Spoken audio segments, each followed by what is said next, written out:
On Stay Free with Russell Brand. At the moment, we're on YouTube, but that will only be for the first 15 minutes before we are exclusively on the home of free speech, Rumble. And of course, our free speech is the free speech to unify in the spirit of love, not free speech to speak hatefully of one another. Of course, the reason we're so excited today is because we are being joined for a world exclusive. We have Tucker Carlson with us in studio, his first interview since leaving Fox News. Thanks for joining us, Tucker Carlson.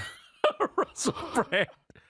As your friend and as someone who watches a lot of your videos, I'm amazed that I'm here. This is prettier even. I'm not going to give away critical details and jeopardize your safety, but this is, if people could see where you're broadcasting from.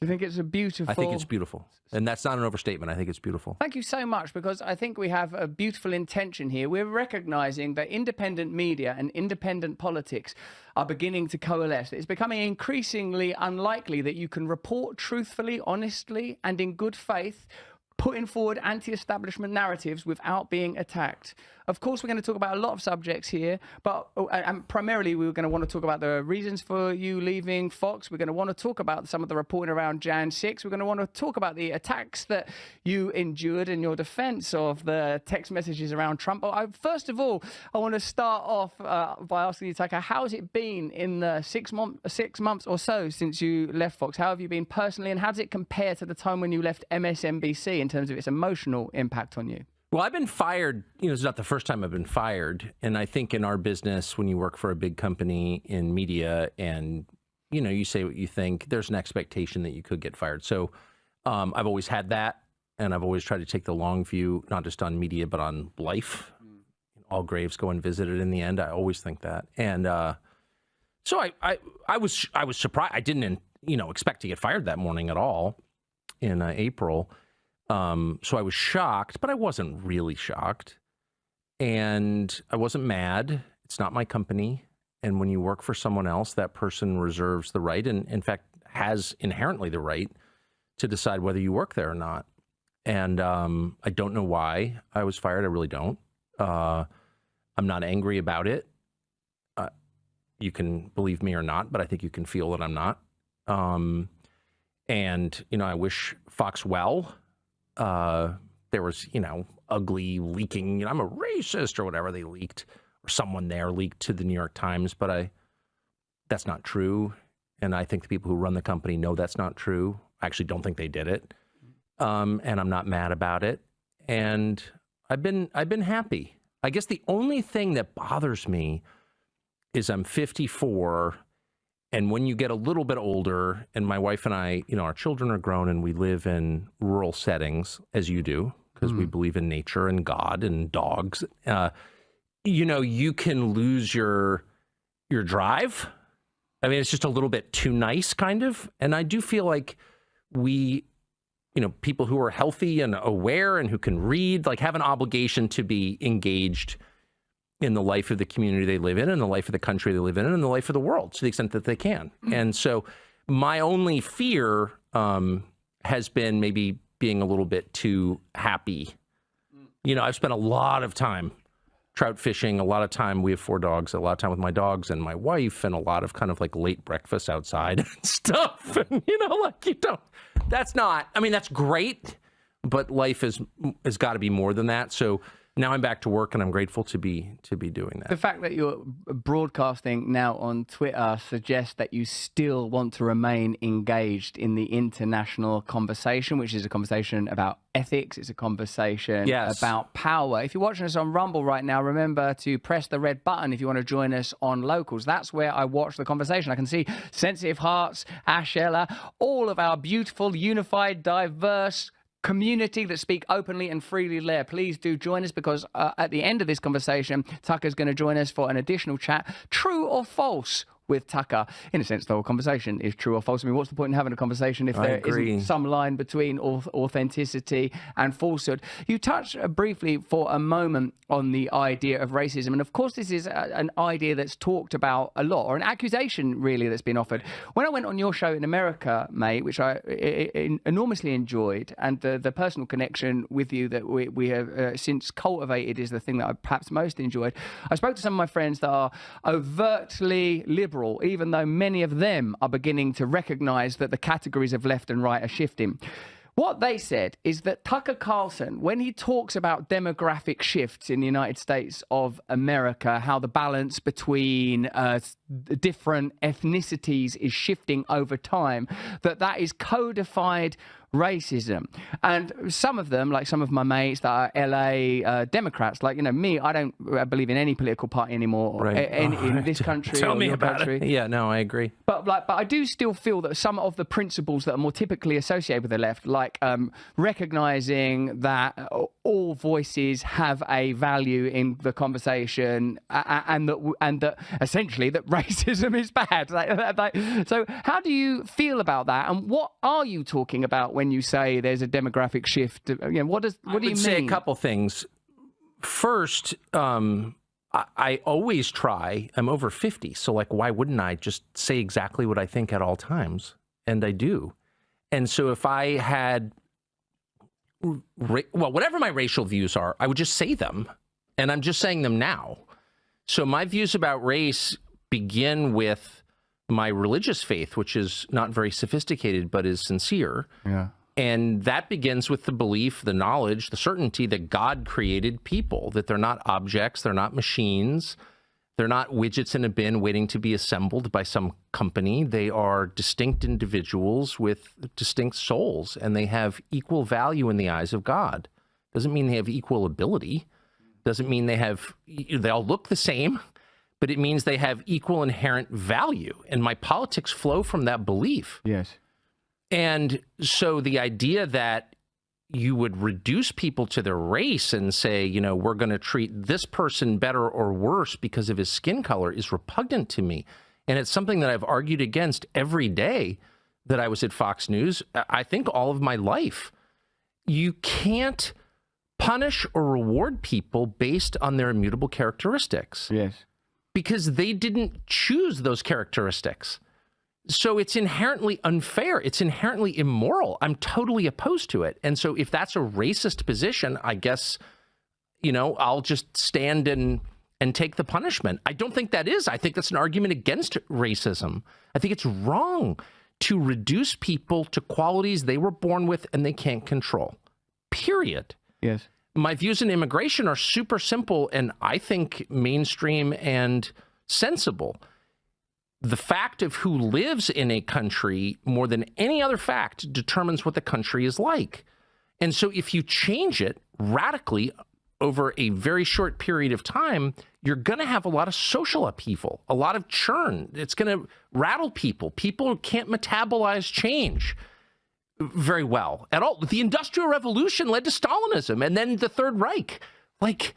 These are basic facts. It's not an attack on anyone's color at all. And I'm, whatever. But I would say, so those are my views. I support a lot of, I don't know how I feel about immigration as a topic. There are a lot of immigrants I love, including my best friend, for whatever it's worth. So I'm not against immigrants. That's insane. But the way that the United States is doing immigration is designed to wreck the country and to make it unstable and to destroy any social cohesion whatsoever, or social trust, to make people hate each other and add to racial division, which I hate because it's not solvable. In contrast to, say, class division. If we're arguing about class, well, at least class theoretically can change. I can ascend or descend classes, but race doesn't change because we're not responsible for it. We're created that way. So you don't want racial conflict. That's the one thing you don't want. And I feel that in the United States, our leaders not only want racial conflict, but are stoking it. But as a practical matter, just in the context of U.S. politics, and perhaps it's similar in the UK, the term racist or white supremacist or white nationalist, these are terms designed to stop people from talking. I remember the first time I was called a white supremacist. For whatever it's worth, and I don't want to sound offensive, but I grew up in Southern California in the 70s. Living with a father who was, in modern terms, very racially progressive or something. He was always saying, God created people. Racism didn't even make sense to me. That was not a factor in my life at all. And we lived right next to Mexico. whatever. So, but the first time I was called a white supremacist, I was like, geez, it hurt. It stung. And I thought, I'm not exactly sure what that is, but I know that I'm not one, but I know that that's like the worst thing you can be. That's like calling someone a Nazi, like, or a monster or Satan, or like, what is that? And I was bothered by it. It was right when I started my last Fox show. So it was in the fall of 2016. And I did a kind of long, very sincere, I mean it too, sincere script about how, you know, this is what I believe, and we're all created by God, and you should never punish or reward people based on their skin color. And it had no effect at all. And then I realized the people using those terms are not sincere at all. There's no sincerity. The words have no meaning to them, except as they're useful as tools to acquire political power and to make anyone who stands in the way of that shut up or go away or go to prison. And so once I realized they weren't sincere, then it's like, that's between me and God. And not only am I not a racist, I'm not much of a hater. Yeah. I really try not to be. And there are things that I hate, and there are people I feel like I'm on the verge of hating sometimes, or I feel myself obsessing. You know, you're like in the truck, or you're, you know, walking the dogs and you're pissed about something, and I can't believe that fucking person, you know, whatever. And I really try and catch myself and say to myself, that will eat you if you let it fester like that. Don't be that way. I'm a very flawed person, but I really try not to be a hater, because I think that's death. I mean it too. One of the areas of your answer there that I imagine we could talk about further are the distinctions between having a position on immigration and its potential ability to destabilize an indigenous population, how you, again, cross-reference that with colonial and imperial history, how you cross-reference that with globalism and an attempt to create sort of like a centralist authoritarian model. You know, that's something we could talk about a lot longer, I'm sure, the distinction between racism and having a position on immigration. Also, you get in the way of their business plan and they call you a racist. That's what's actually happening here. And perhaps I wonder too, Tucker, indeed, about these new categories of misinformation, malinformation, and disinformation, how new ways of censoring and shutting down conversation are beginning to appear. I reckon we should come off YouTube now. If you're watching us on YouTube, the next question I'm going to ask you, Tucker, there's a viewer question. This is from @TheBoss. This is on Locals. If you want to watch this on Locals, press the red button and join our Locals community. This is how we aim to have conversations like this all the time, because my belief is actually an optimistic and hopeful one of humanity, that we share more with one another than divides us, and that there are ways of reorganizing society radically, and that our categories and our lexicon has to alter significantly, because left and right are starting to become redundant when there are so many similarities between the left and right, when both appear to be driving towards centralist authoritarian models where you are surveilled and censored at will, where free conversation is closed down on the basis that there is some other authority that knows better than you what you mean when you're speaking, and that they have the right to shut you down. Press that red button and join us over on Local, so you can ask questions to Tucker. I'm assuming that your questions for Tucker, although I'll answer any question that you throw my way, let me tell you. @TheBoss says, what is your relationship with Trump like now? But before Tucker tells us what his relationship with Donald Trump is like right now, having said once, like, you know, those text messages, remember that stuff? Yeah. And then publicly saying that Donald Trump is significant. Plus, we've got to talk about RFK. Plus, we've got to talk about censorship. Plus, we've got to talk about the military-industrial complex. Plus, we've got to talk about the Hunter Biden laptop. And plus, we've got to talk about Big Pharma. And in order to do that, we have to have free speech. That's why you've got to click on the link in the description. Join us over on Rumble right now. And if you're with us on Rumble, bye-bye YouTube. We love you, you 6.4 million awakening wonders. If you're watching us on Rumble, press the red button and join us on Locals and post your questions there. There's so much to ask you. I'm so grateful to you for coming here. Do you like it? You happy? I love it. Have you got everything you need? Can I offer you any more snacks, nicotine, I've gum? got my nicotine. I've got my Pellegrino. I had my coffee. I'm in my happy place. I'm so glad that you're coming comfortable here. Thank you so much. It means a lot that you've given us this interview. Thank you very much, Tucker. Mate, so I suppose what we're asking there is that it seems that you said that Trump was no longer relevant in the political conversation. He was no longer the lightning rod. He was no longer the berserker of American politics. Loads of people on our platform absolutely love Donald Trump. They see him as the solution to America's problems. They see him as the great swamp drainer. It seems you have occupied varying positions on Trump at various times. Where are you on Donald Trump now? And particularly perhaps how that relates to the emergence of radical anti-establishment figures within the Democrat Party, notably RFK. Where am I on Trump now? Well, I love Trump. Personally, I mean, I made a huge mistake last November in getting involved in American politics, something I've never done before, and making calls, you know, this guy's going to win. I think this is going to happen in this state. Meet your new governor in New York, stuff like, and I was wrong on almost every call. I'm not a very astute political analyst. I'm not interested in politics. I never have been interested in politics. I'm interested in ideas. I'm interested in people.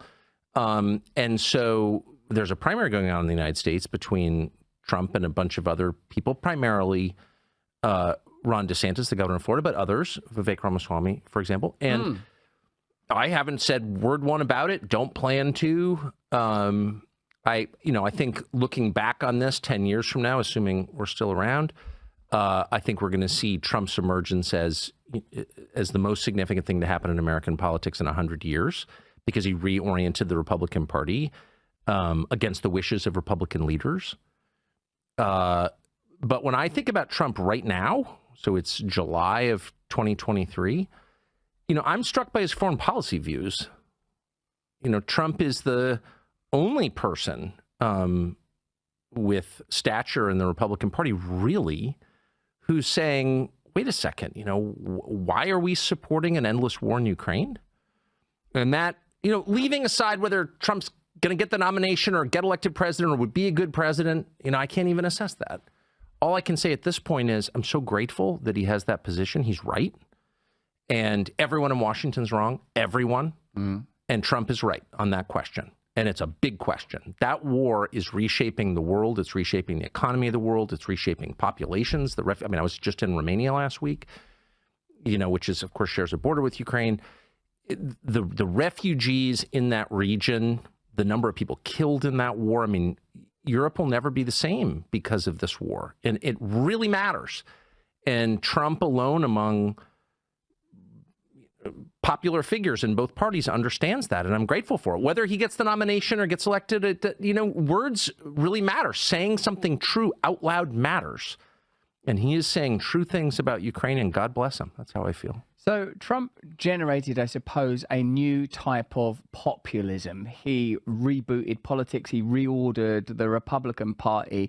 And but perhaps is it fair to say that, other than the significant fact that he was less militaristic significantly than other comparable presidents, at least recent presidents, I mean by that, do you think that he delivered in office? Why do you think he remains so fascinating? Do you think that the Americans, broadly speaking, that are attracted to Donald Trump are attracted by his foreign policy stance, or do you think that there's something else? And do you not think that RFK, who is my understanding, he's been on the show a couple of times, he's now on Rumble, and I find him to be a very admirable man. He similarly is vehemently anti-war, anti this conflict, and seems to also have identified the unspoken intention to be the deracination and annihilation of Russia for globalist and economic reasons, rather than the rather naive assumption that it's in any way a humanitarian conflict. It's for democracy. That's my favorite. It's for democracy. Okay.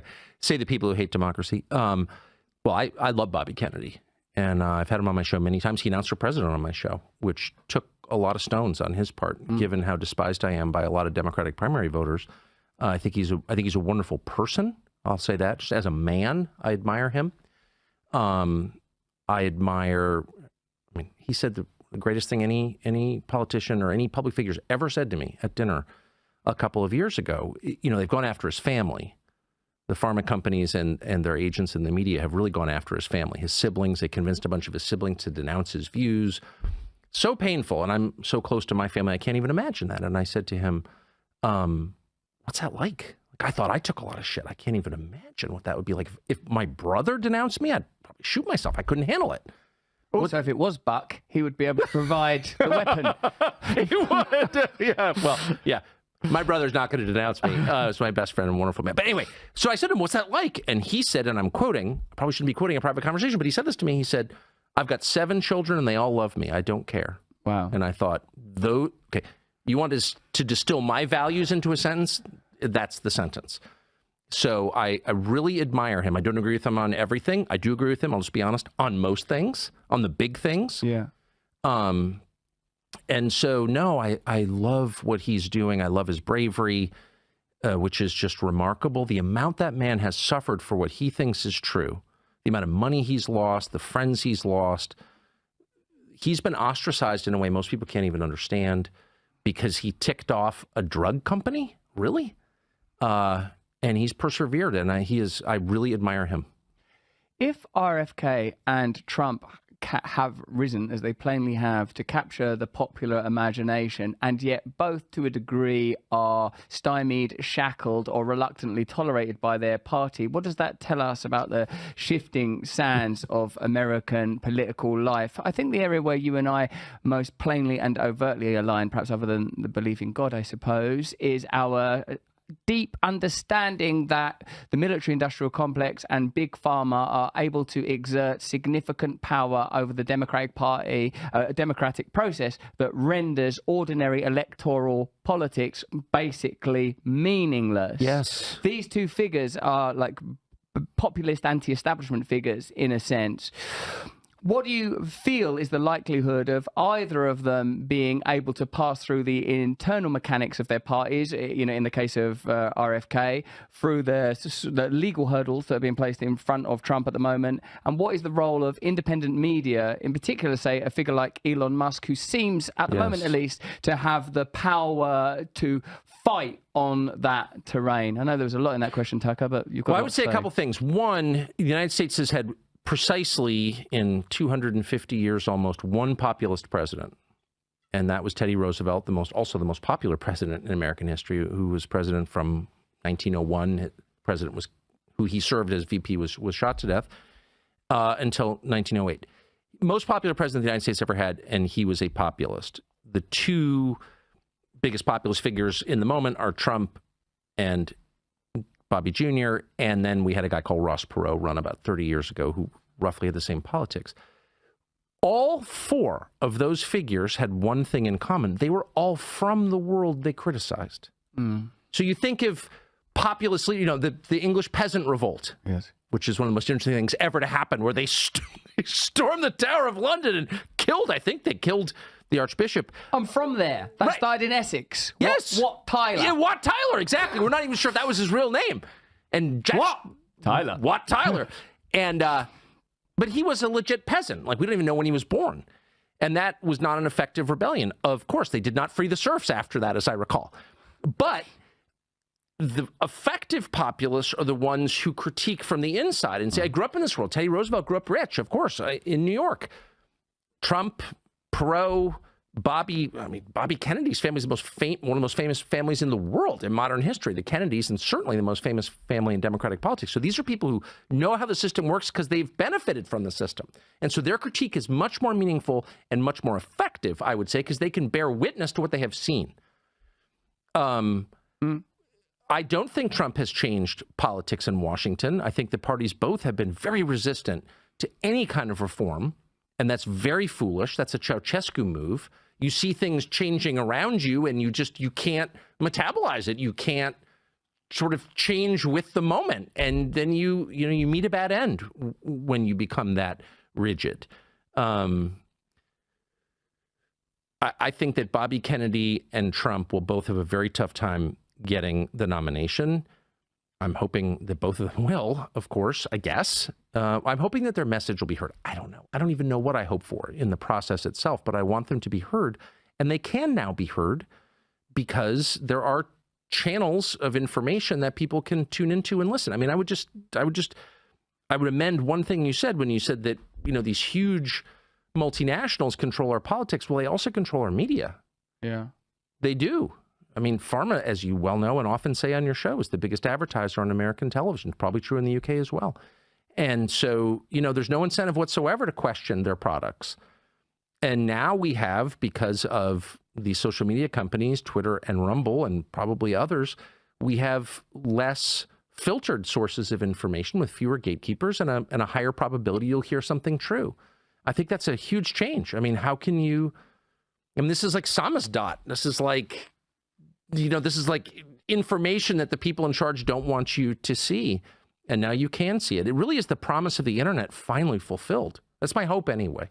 Figures like RFK and Trump already demonstrably through his successful use of Twitter are going to require new models of media in order to build an audience, whether or not you align with the views of those individuals. It's plain to see that the traditional media models curtail and censor their rhetoric. Why, when you left Fox News, I think, like, those of us that work in the independent media space all thought, oh, like, Tucker's leaving, like, I even, if I may say, like, when we met, I was like, oh, he's going to leave Fox. Like, I felt like just because of your awareness and because of the stuff you were saying about the mainstream, the fact you're having Glenn Greenwald on there and people that every week from his bunker in Rio. I love Glenn. Yeah, he's a beautiful human being. Yes, he's no doubt a brilliant man. So we were all amongst us thinking, where will Tucker go? Is it going to be Tucker? Will he be joining us on Rumble? Will you set up your own thing? What was it about your conversations with Elon Musk that led you to work there on Twitter? Well, I don't work for Elon. He's paid me zero money. I don't think I ever want to work for anyone again. I've done that. I'd like to make money. I mean, I think that's fair. I've made zero money since I left. And that's fine. But at some point I'd like to, but I'm not working for Elon Musk. He hasn't offered to hire me, and if he did, I wouldn't accept. But what he's done is offered me what he's offered every other user of Twitter, which is a chance to broadcast your views without a gatekeeper there. But I do think, I think the technology at Twitter is, my expectation, is evolving, and I think, the subscription model might work, or it might not. I don't know, but I think it might. And I plan to stay there. But what social media offer in the short term, at least for me, is an audience, but also a reason, this is personal, but a reason to write. I can't think clearly without writing. I started in this business as a magazine writer and a book writer, newspaper writer, and I need to write things out. I'm very dyslexic, and I can't, I have trouble processing information in certain ways. And unless I'm forced to write a script, I can't really decide what I think about something. And so the daily or regular discipline of writing a script forces me, and in some cases it really is forced. I don't want to do it. I'd much rather go fishing or bird hunting, I would. But if I have to, I will. And there's something wonderful in that. Writing a script, as you know, forces you to think through everything about the issue, to have a much deeper understanding of it. At least for me, that's true. So I couldn't go too long without writing, or my IQ would drop dramatically. I don't think I'd ever recover. We had Stephen Friend on here and the other FBI whistleblower, and and importantly, and perhaps this is the most important thing about that story, one of their brothers and sisters has tattooed stick figures of me on their genitals. That's the defining issue. How has that affected his dating life? It's ruined it. Well, I mean, I think it would doesn't have one anymore. Kind of narrow the available population down a little bit. Significantly. It's just me now. I'm the only person who sees that as an advantage. Oh, well, I am honoured. Do as you will. But also, they said, of course, these FBI whistleblowers, that the FBI had a significant number of agents, that there were other law enforcement agencies there on January the 6th. In fact, it was the whistleblowing on this subject that caused them all this grief. That in a sense, that there are some discrepancies, shall we say, on how that event was initially reported on with regards to what actually went down. Now, what you've been accused of in the mainstream after you received, I think it was like 40,000 hours of footage from your man McCarthy there, was that you sort of cherry-picked, is the phrase that often comes up, footage to deliberately show that it was, to a degree, a peaceful event. What is your sincere opinion of what went on January the 6th? And why do you feel that there is yet an attempt to regard it as a deliberate insurrection? And also within that, I guess the possibility for presenting moments of peace within 40,000 hours of footage does exist. So were you sincere in your presentation, or do you have a particular perspective on how you wanted that event to be seen? I have, well, let me just say, one of my children was there working in the building and called me during it, and was right nearby when Ashley Babbitt was shot. So I was interested in it from the moment it happened. I was appalled by the vandalism outside, by fighting with police officers. I hate violence, from abortion to the war in Ukraine. I mean, I am consistent on that. I'm not a Catholic, but I share those. I definitely share those views. I'm not for the death penalty. I'm not for killing people. I'm not for hurting people. I'm not for violence. And I've had those views for a long time. So, you know, any violence on January 6th, I oppose. I've said that many times. I was kind of happy to leave it where it was, which is this got completely out of hand. The only reason I ever got involved in commenting on it was, I mean, we did a show that night saying, well, this is awful, right? What happened was the lying about it was immediate. This was a racist, white supremacist insurrection. Well, okay. There was no indication to this day that race had anything to do with it at all. Like nothing. These are people who thought the election was stolen from them. There's some evidence they were right. We could debate that, but that's what they thought. That's a meaningful thing. If you've got a big population in your country that doesn't believe that your elections are on the level, you need to figure out a way to convince them that the elections are on the level, or else you can't have democracy, because it's a faith-based system. So that was the first thing I noticed. There was no effort at all to convince people, actually, electronic voting machines are secure, which they are not. By the way, that's a lie. In any country that has electronic voting machines is by definition at risk of having its elections stolen. By definition. No country that cared about democracy would have electronic voting machines, okay? First thing. But no one even, and by the way, many Democrats have made that point. Not now, but 10 years ago. There was no effort to reassure anybody. They immediately used it as a cudgel to make their political opponents shut up, and in a lot of cases to send them to jail. So I noticed this, and I'm like, well, wait a second. Nobody here is operating in good faith at all. They're just immediately lying with maximum aggression. And anyone who asks questions about it, like me, and if you could go back and look at the tape, my first 5 shows on January 6th were like, well, yeah, it's bad, but I don't think you're telling the truth about what actually happened. Shut up! Racist! What? So that's always the key for me. If it's like an infection, you know it's infected when it hurts. You press it, you recoil. They immediately recoiled when you asked any questions about January 6th. And that was a tip-off to me. I mean, I had no thought in my head as I watched this happen on television and in the subsequent weeks that U.S. law enforcement or military agencies had anything to do with it. That never crossed my mind. I never thought that it was a false flag or anything like that. I'm not a conspiracist by temperament. I never thought that.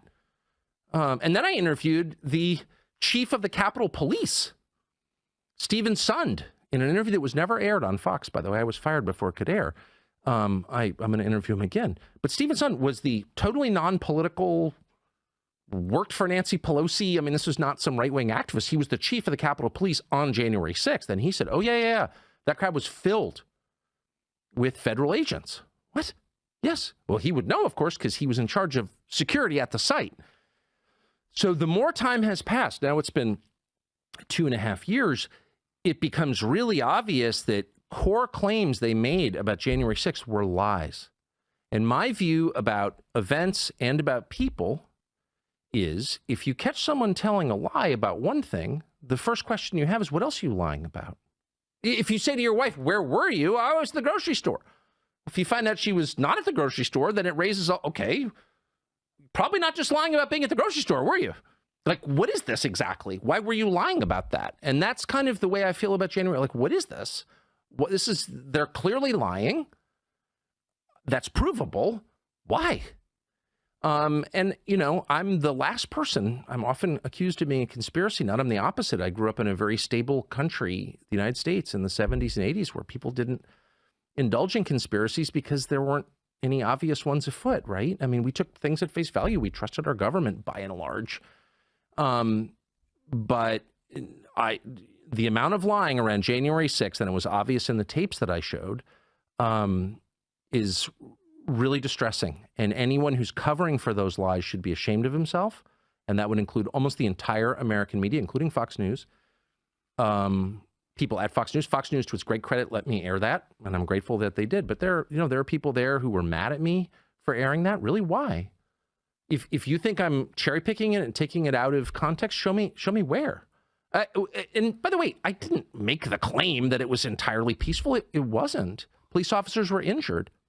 More police officers were injured at the riots in front of the White House the year before, but whatever. All injuries to police officers or anyone else are bad. I'm certainly not making excuses for it, but I'm asking obvious questions. You said this happened. For example, there was a guy called the QAnon shaman, Jacob Chansley. They put the guy in prison for years. There is surveillance tape that they hid until I aired it, showing the Capitol Police trying lots of doors, trying to get into the Senate chamber, the sacrosanct chamber that he wasn't allowed to be in, and then escorting him in. And he kind of wanders around like he's taking a hit of mescaline, just kind of, you know what I mean? And like he says a prayer, he thanks God for the Capitol Police, and then he wanders out. Now, there are a lot of conclusions you could draw from that, but you cannot call that guy an insurrectionist. That's a lie. And by the way, an insurrection is a very specific meaning, and I'm pedantic about words because they're the currency that I trade in. I mean, that's what I do. I use words for a living, so I care about their specific meanings. That was not an insurrection. It was not armed, and its purpose was not to overthrow the government. It was a spasm of rage that Trump definitely helped inspire. That's true. And at the election results. Okay. You know, I'm not actually for that. I don't think leaders should be making people more pissed in general.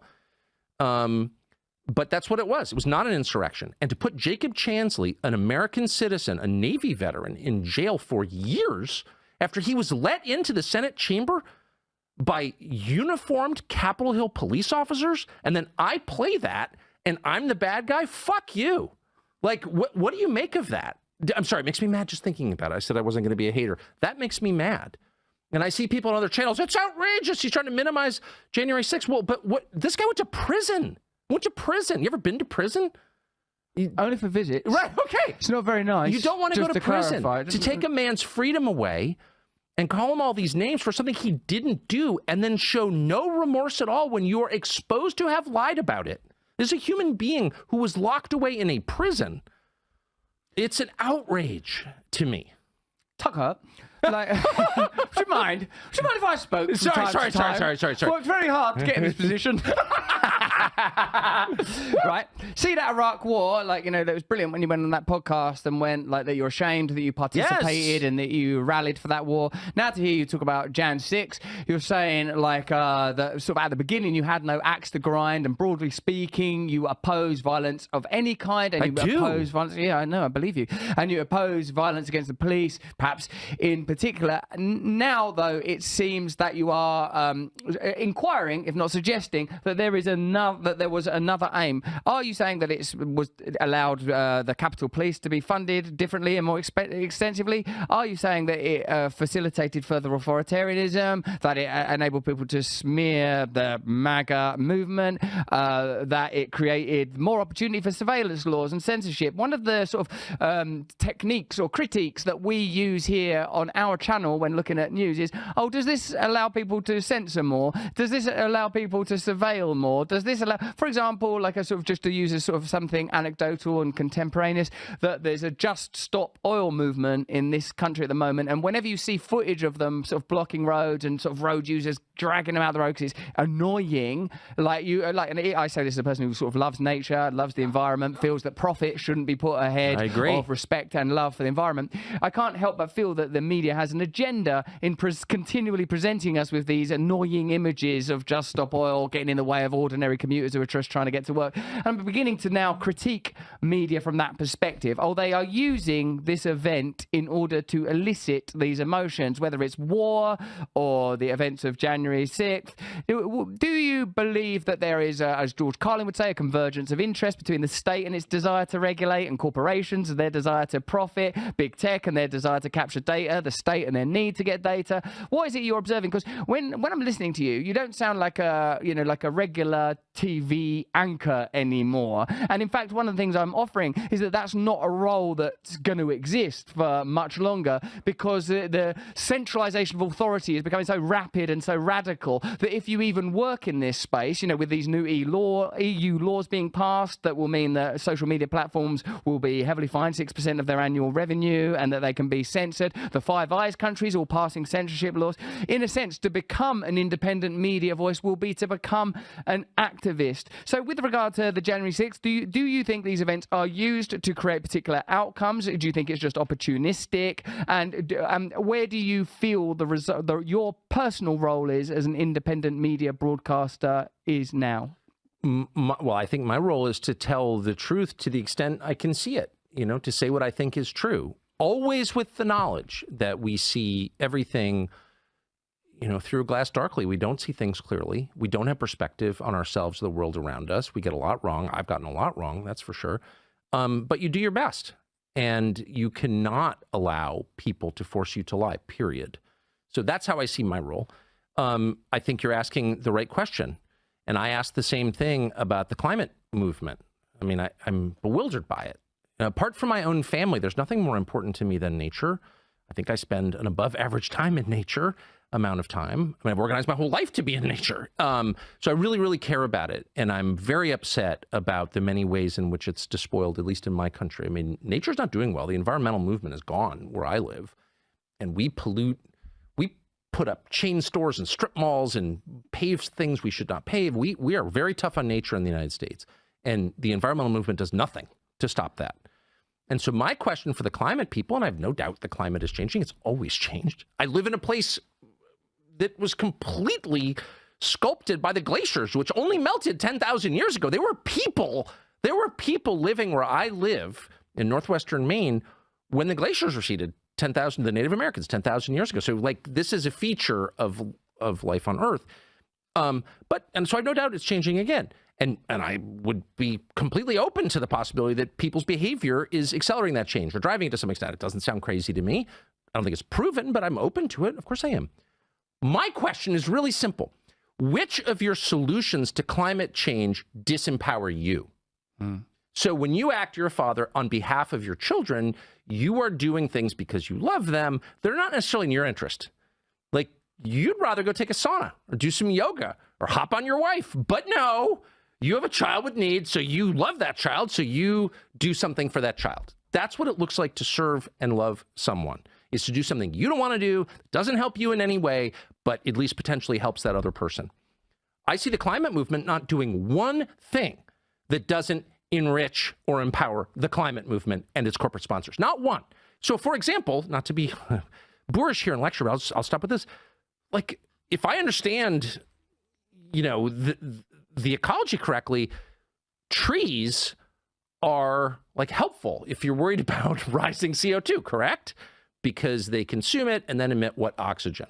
So if you're really worried about climate change caused by carbon dioxide, you'd probably be planting a lot of trees. I don't see a ton of, and I would be very for that as someone who truly loves trees and spends a lot of time thinking about trees and have a lot of trees and maintain a lot of trees. I love trees almost more than anything.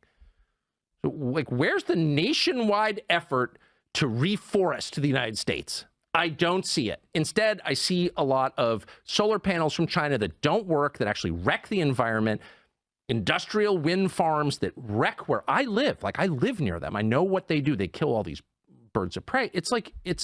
They're destroying the environment, but they're becoming richer. So on January 6th, tell me one solution that doesn't make you more powerful. Yeah. There's not one. So that's an indication of bad faith to me. And of course, I'm not going to be boorish and I'll stop, but anyone who's interested in the uses to which January 6th has been put by the people in charge in Washington can look it up. I mean, the surveillance that was justified, the total capture of our banks, for example, by the FBI in the wake of January 6th is completely shocking to any civil libertarian. You can't call my bank and find out what I spent money on. You don't have a warrant. What? That's not allowed under our Constitution, but they did it because it was an insurrection. Okay. So, I don't know. I can't even guess as the mechanics of January 6th. Did the many federal agents in the crowd do this? Did they go along with it? I don't know the answer, and I'm not going to speculate. But I know in the aftermath of January 6th, that event was used by predators in our political sphere to increase their power and to disempower the population they supposedly serve. And I'm very offended by that. Not because I'm some crazed populist. I'm not. I don't want to burn anything down. I'm like very temperamentally conservative. I like to build things, not break them.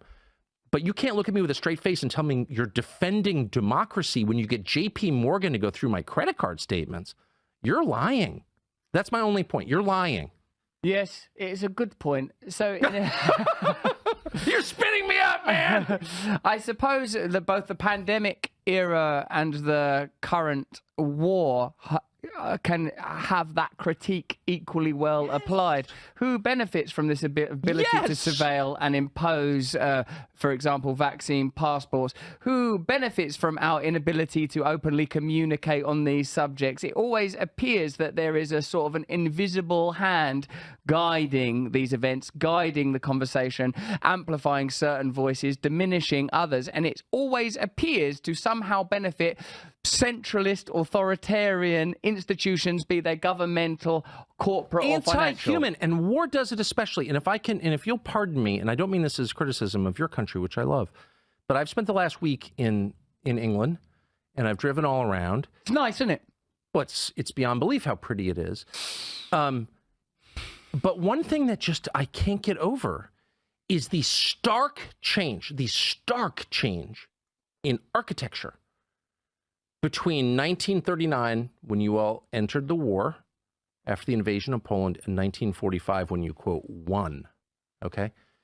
Architecture changed completely, and it went from designs that complemented the landscape around them and local material, used in ways to, I think, elevate the human spirit, to a kind of architecture that clearly hates people, that is designed to oppress the human spirit and make people feel without value, worthless, and that is ugly and disposable and made out of materials that are not worthy to be lived in, that are disgusting. And you see that not just in England, but also in the United States. Pre-war, as you well know, is a selling point for apartments in New York for a reason. Everything changed with the war. And there's something about war that changes people in a very, very deep way, down to the architecture, which is an expression of how we feel about each other. The buildings that we build to house our fellow man say a lot about how we feel about our fellow man, in my view. And after the Second World War, I mean, it completely changed, and it became very aggressively anti-people. Like, what kind of person could come up with brutalist architecture or its many tributaries, and there are many. Brutalism is just the most obvious one, but all architecture post-war is really kind of brutalist, actually. What are you saying when you build a building like that? You're saying that the people who occupy the building are worth nothing. That's what you're saying. Whereas you drive through the Cotswolds, and people in the pre-industrial age with no electricity and no machines built buildings that are still standing and true to this day using local limestone and thatch. And the result was beautiful. And by the way, I'm not just saying this as an Anglo whose ancestors lived in this country. I'm saying this just as a human being. I think if you brought someone from the streets of Tokyo to the Cotswolds and said, what do you think of that building? He would say, that's beautiful. Because beauty is inherent. Every person recognizes beauty. Okay? It's not culturally specific, actually. A Shinto temple in Kyoto, I recognize it immediately as beautiful, because it is. Because it's consistent with the symmetry of nature. But the war changed. The war always does that. War makes people less human. It hurts them in some deep way. Even the survivors I'm talking about, even the ones whose legs weren't blown off. It's interesting to me how often you appear to be referring to the ulterior energetic force, emotion, or essence of a thing. Yes. I.e. that beauty could perhaps be the manifestation of love. I've obviously myself observed many times that municipal and state buildings were once plainly an expression of a contract between the people and their government of a good faith relationship. I think that.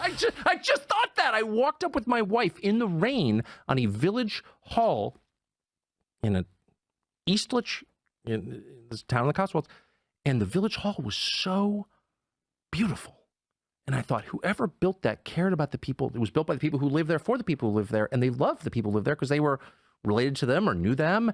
And that hall, I mean, it was built by peasants without machines. Yes.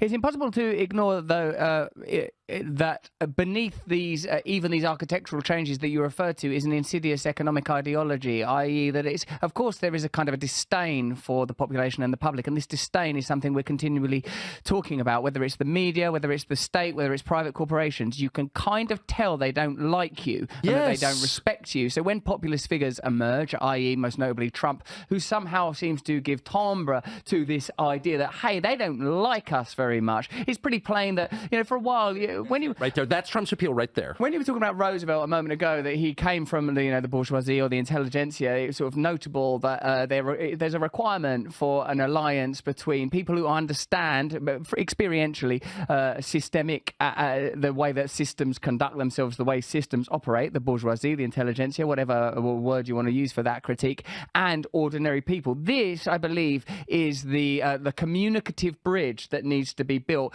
I've long felt that it is disgusting that most people now feel voiceless, and not most, many people feel that their electoral agencies are not worthy of trust, media is not worthy of trust. There will never be another election, I don't imagine, in your country, Tucker, where the other side goes, oh, well done, winning that election. Whether it's the Democrats or the Republicans, the other side's just going to go, it was corrupt, it was disgusting, look at these machines, there were Russian agents involved, you can't rely on this. So there is much that needs to be healed, and obviously what we continually offer here is that what's required is indeed, beyond an investigation and an interrogation of those agencies, new systems of decentralization to move democracy as close as possible to the people affected by it, which I suppose is a principle that's evident in federalism, but something that we can discuss more in a moment. Tucker Carlson has talked about the great beauty of this nation in some ways, and I mean this with all due love and respect to our cousins across the Atlantic, a country that in a way invented your country a little bit. You've just had Independence Day. It was a mistake to throw all that tea into what do you mean? In some ways, it definitely invented our country. I mean, we're an English country. And with what a lovely language we gave you and all. And but it's temporary celebration of what we do here in this country. Here's a word from our sponsors. Please stay with us, because afterwards me and Tucker are going to talk a lot more about the military-industrial complex, how deeply embedded they are in the system. I'm going to ask Tucker, even though there are probably contractual restrictions for what Tucker can and can't talk about, I'm going to say, why do you reckon Fox sacked you? Do you reckon it was Jan 6? Do you reckon it's that he's speaking out too much, a bit too much Glenn Greenwald on a Sunday afternoon? What was it exactly that you reckon? So stay with us. Also consider joining me for Community and indeed my comedy special during the pandemic period, Brandemic. Have a look at these messages. We're going to be back and asking Tucker the kind of questions that he would ask people while laughing. Oh, I know. I'm sure you believe it. Ha! That's fantastic. Are we on the verge of an environmental apocalypse? Is AI going to destroy all mankind? Are we powerless to choose peace in the face of military-industrial complex objectives? And where the heck are my car key now? Dealing with questions like those ones is enough to make you exhausted, but thanks to Genucell skincare, you can still look and feel amazing. Like me, you'd never know I care about anything. Not with this eyelid treatment. Straight look at that now. The eyelids have never been better. Genucell skincare is a natural line of products for both men and women, whoever you are. Nothing is tested on animals, so they're completely cruelty-free with natural, high-quality ingredients, and everything is made exclusively in the USA. And I know exactly what I'm getting with their products, because everything is still formulated to this day from the same pharmacist. His name's George. All right, George. He founded the company over 20 years ago. You'd not know it, though, because he looked like a 9-year-old boy. Because of these products. So if you're invested in your health and personal wellness like I am, then start and end your day with Genucell. Their Summer Essentials package is currently available at an incredible introductory price. Just go to genucell.com/brand and take an extra 10% off your entire order. That's genucell.com/brand. The gift of eternal life, larger reproductive organ, world peace, Genucell. Stay free. Me? Or does the future feel more insecure and uncertain? Wars, pandemics, lies, trickery, my cats keep having kittens. The last one's personal. For those who are in the United States, there is a way to secure your hard-earned nest egg. American Hartford Gold make it easy to protect your savings and retirement accounts with physical gold and silver. With one phone call, they can have physical gold and silver delivered right to your door, or inside a qualifying retirement account like your IRA or 401k. American Hartford Gold is the highest rated firm in the US with an A+ rating from the BBB and thousands of satisfied clients. Right now, they will give you up to $5,000 of free silver on your first qualifying order. This offer is only for US customers. Call 866-505-8315. That's 866-505-8315, or simply text BRAND to 998899. Get up to $5,000 of silver and protect your future in this crazy, crazy world with some solid precious metals literally made in stars. Stay free with Russell Brand. See it first on Rumble. Fantastic there. Yeah, do join us if you can. We've got some fantastic questions still to come. Some of them sent in by you. Press the red button. Join us on Locals. Right now that we're deeply embedded in Rumble, why the hell did you leave Fox? Tell us the truth. What are you not permitted to say? Tell us. Tell us. So do you think they sacked you because of Jan 6? Do you think they sacked you because you're too anti-establishment, too anti-war? Tell us. I honestly don't know. I will say, my views changed dramatically over the course of 20 years. As I've said many times, I was a kind of half-hearted booster of the war in Iraq, which is hard to believe. But, that was in 2003. And so my views for the last 20 years have been, and I realized and I've repented of that, and I feel sick even thinking about it now. But my views have remained pretty much the same for the last 20 years. They've evolved, as things have changed. But in general, I've been skeptical of the storylines and all kinds of different things. And I certainly was for the 14 years I was at Fox. And they were always, they didn't agree with me, of course, I don't think. But they were always very nice to me, and they always let me say what I wanted. Not one time did they tell me not to say anything. So I was always grateful to Fox, and I am, in retrospect, grateful to Fox for that. So that never changed up until the moment they called me and said, we're taking the show off the air. And so I can only speculate. I know, but I do think as a general matter, not even about me, the war in Ukraine is a red line for a lot of people in business and politics. And you see it in our politics in the U.S., where the leaders of the Republican Party in the Congress, who really are repulsive, in my view, are now supporting sending cluster bombs to Ukraine. Ukraine is losing the war, obviously. The United States could, and Ukrainians are dying in huge numbers, and the country's being destroyed. And so the U.S. could force a peace like tonight. They could. Uniquely, they have that power. And they won't. And they're continuing to allow Ukrainians to be killed and the country to be devastated. So I don't know their motive. I can only guess. But I know that if you criticize that, they really are intent on making you be quiet. With the pandemic being reframed in such a short period of time, and with this cultural amnesia always being has it been reframed? In a sense it has. Like, we now know that there were no clinical trials for transmission, that 96% of people they were lying? Asymptomatic cannot spread the disease, that there were considerable, like the myocarditis, all of that, the lockdowns didn't You're making work. me feel bad for getting all those shots. The 2 meter, the 6 feet to 10 feet was arbitrary. And now we're looking, and now already we're being invited to kind of forget that sort of happened. Do you, and with Biden inadvertently saying Iraq instead of Ukraine, do you feel that is these kind of Freudian errors are simply because in time we will regard this conflict in the way we regarded Iraq? This is not to say not sympathetic towards Ukrainian people, but that it was a war primarily motivated by the interests of the military-industrial complex, the stated plan for BlackRock to rebuild Ukraine in a comparable way that Halliburton were able to exploit the conflict in Iraq, and indeed a secondary agenda to diminish Russia's capacity to be a superpower on the world stage. Do you think these things will become explicit and broadly accepted? And in a similar way, the people that have been rallying for war, using peculiar tropes that we always assume to be of the right, of patriotism and a lack of alliance, do you think that those people will undergo some kind of reckoning, Tucker? I hope so. I mean, the key to joy and wisdom is admitting that you're not God. That is the key. That's the key to life, in my opinion, admitting you're not God. And if you can't do that, you are doomed, because you're not God. By the way, that's a fact that you can't change. You were not God. Okay, period. Breaking news for me. So Hit me pretty hard, that one. That's the moment. That's my take home. Oh, okay. Well, that's it. I'm out. It's essential to happiness and to honesty to admit when you're wrong. And it's so freeing. I mean, it's the basis of the recovery movement. I realized I was powerless. And I just have lived that. And I understand very well, personally, the human impulse to hide being wrong. Like, no one wants to admit being wrong because in so doing, you admit you lack the power that you pretended that you had. But I just find it so liberating. I was wrong. I thought this. It turned out not to be true. I was wrong. Yes. I didn't know. I am not God. Once you say that, everything, then you realize you have nothing to be afraid of. By the way, everybody already knows what you're lying about. People know who you are. I tell my children this all the time. You think you're getting away with it. Oh, I'm secretly whatever it is. Everybody already knows. And they love you anyway, or they hate you anyway. It doesn't matter. We know because we can smell. We're like dogs. We know who the other person is instantly. All the pretense is pointless.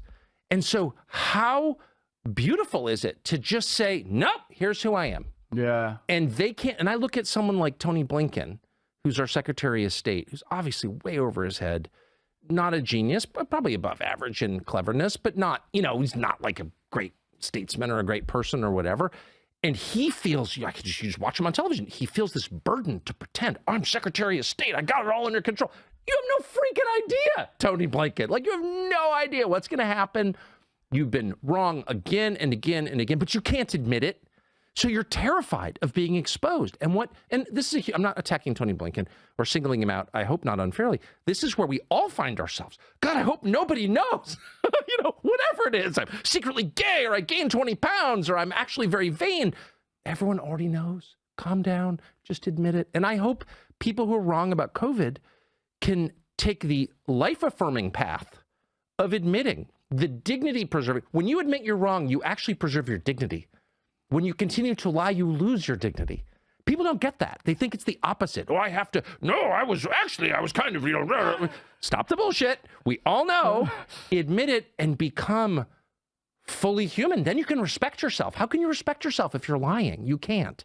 This is, I believe, the undergirding idea of perennialism by Aldous Huxley, in where he contrasts various theologies and notes that the primary idea, whether it's in the Vedas or coming from Meister Eckhart, is this transcendence of self. The acknowledgement that this vessel, this idea, this synaptic crash of self, this mess of memory and projection can be transcended through and via a connection to God. And this I was wrong ultimately becomes I was irrelevant. The Russellness is irrelevant. There is a way through this. There is a pathway.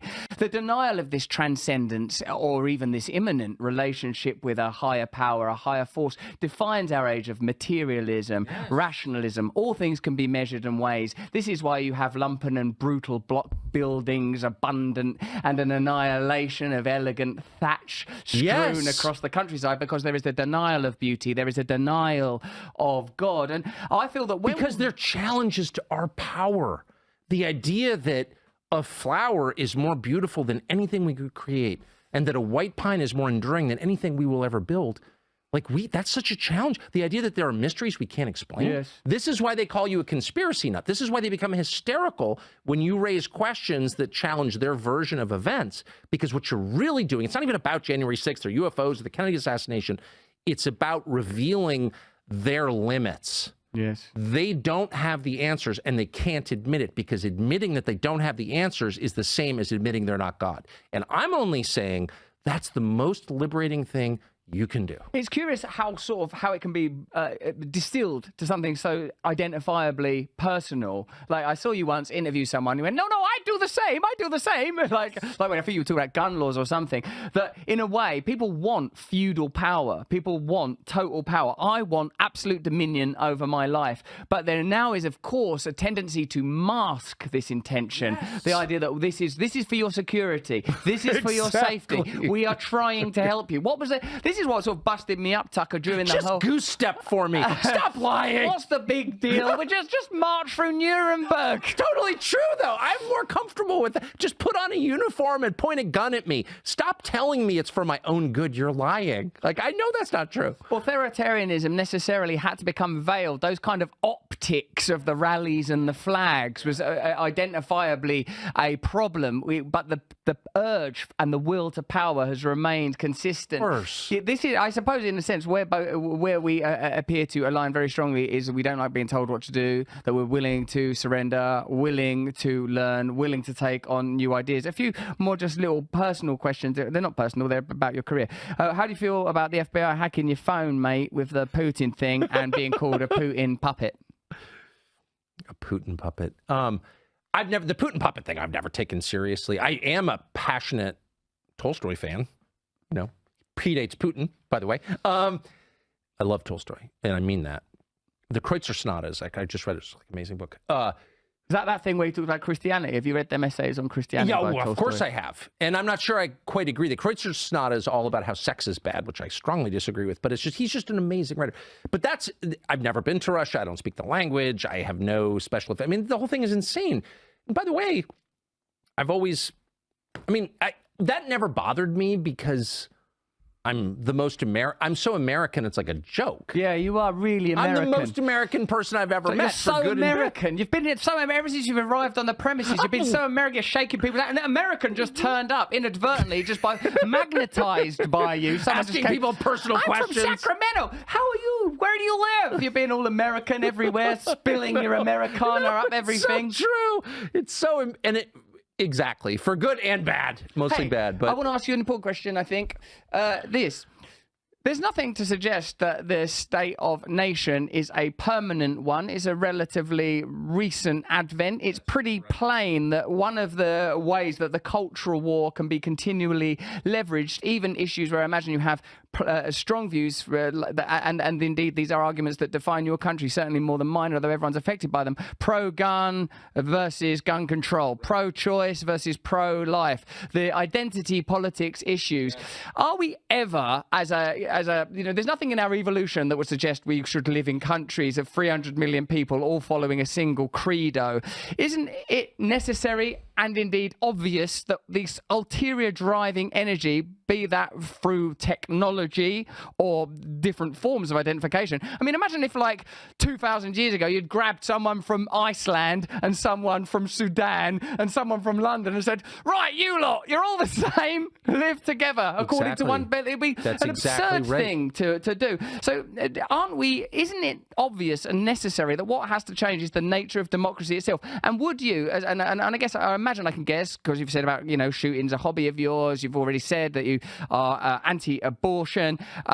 Would you be willing to, as it were, stand on an ideological, if not political, ticket with people that had opposite views on you when it came to like trans and raising kids trans and stuff like that, if it meant that you and your community would be completely at liberty to raise your children and run your community how you wanted to? Well, of course. Yeah. Yeah. So, I mean, I've no plans to stand for office. Is that the same as running for office? Yeah, we stand. You here. stand, we We're run. English.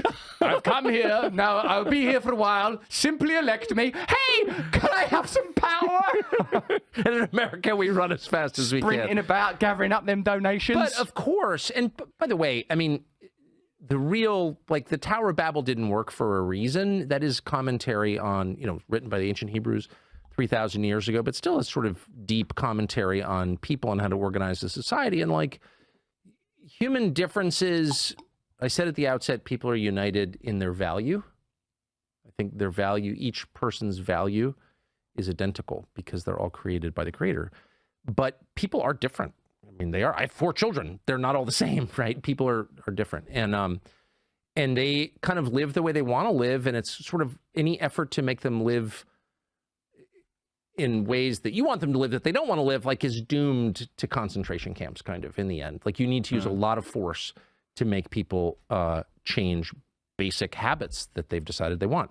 So that suggests to me much smaller administrative zones or countries or whatever you want to call them. The problem is technology makes it really easy to manipulate huge groups of people. To drive out here, from London. My driver's from Brazil, a country I love. It's very similar to the United States in a lot of ways. And she's from southern Brazil. And I said, there are Brazilians in London. Yeah, but most are from the north. Do you see them? No, I don't see them. I don't trust them. I don't like them. Oh, they're from northern Brazil. Okay. So like, these are subtleties that I can't.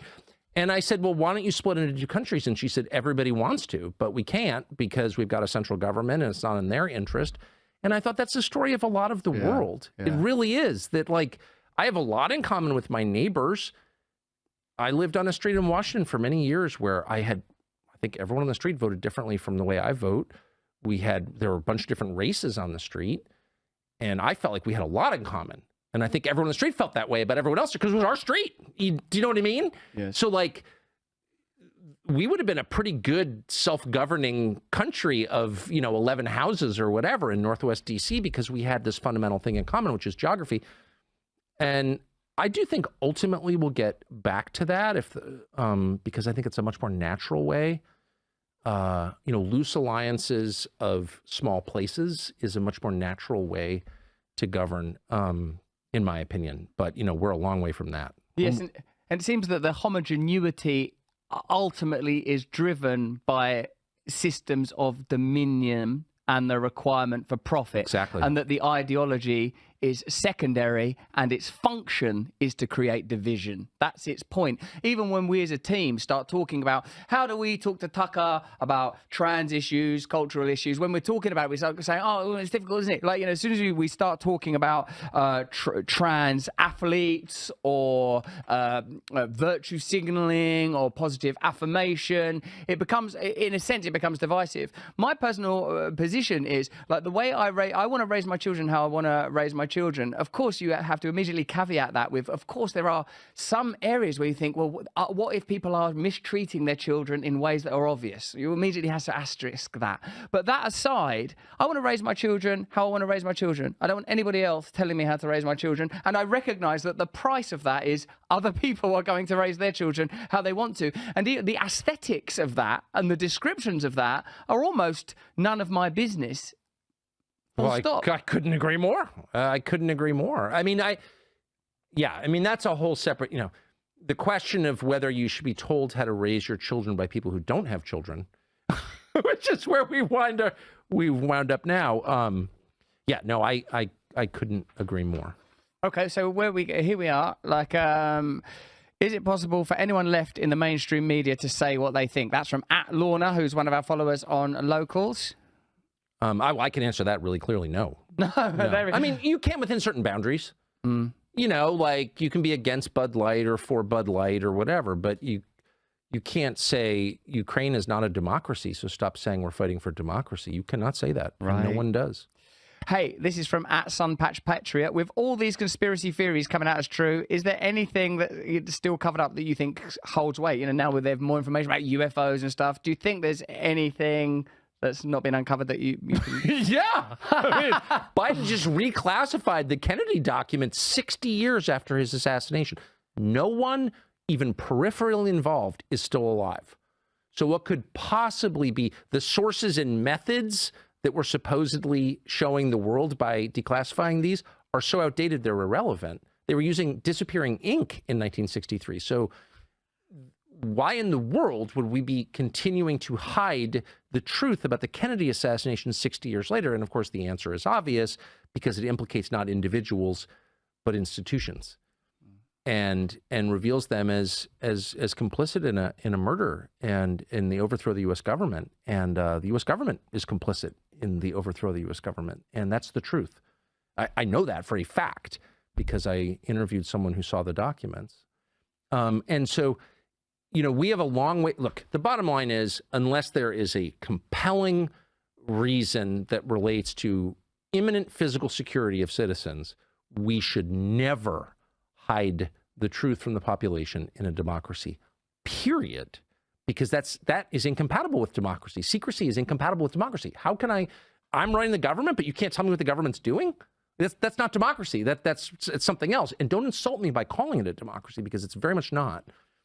And so, yes, there's much that remains secret. I'm not going to speculate. You don't need to be a conspiracy nut. In the United States, we have over 1 billion federal documents that remain classified. 1 billion, going back to the Second World War. So that's a democracy? That is not a democracy. It's just not. Tell me how it is.